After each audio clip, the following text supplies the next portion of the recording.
бүгіннен бастап өздеріңізбен тарихтың ағынын өзгерткен тұлғалар жайлы сөз қозғамақпыз. Бірінші тұлға Омар ибн аль-Хаттаб радиаллаху анху, әділдік пен тәртіптің символы.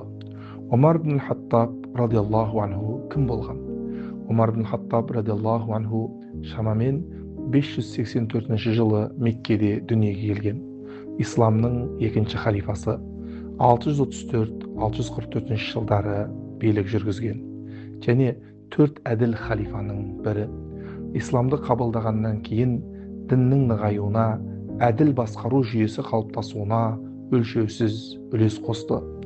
Ең маңызды жетістіктері: ислам мемлекетін кеңейтті. Қазіргі замандағы Сирия, Ливан, Палестина, Мысыр, Ирак, Иран жерлері сол кісінің билік жүргізу тұсында мемлекетінің деңгейіне, мемлекетінің шекарасына қосылған. Мемлекеттік басқарудың негізін қалады. Қазына, сот, әкімшілік жүйені негіздеді, бірізділікке түсірді. Заң алдында бәрін тең санады.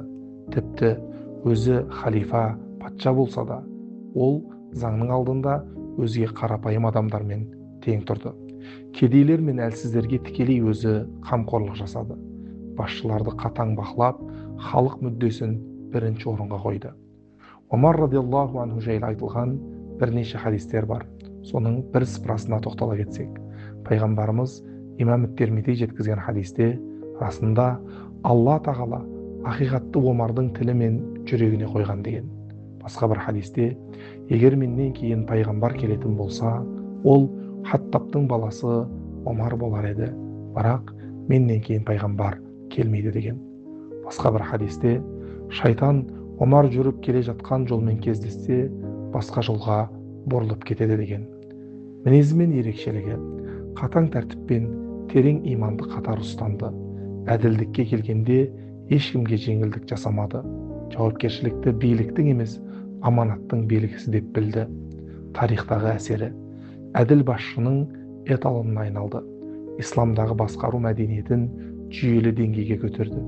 Оның өмірі мен шешімдері ғасырлар бойы үлгі болып келеді.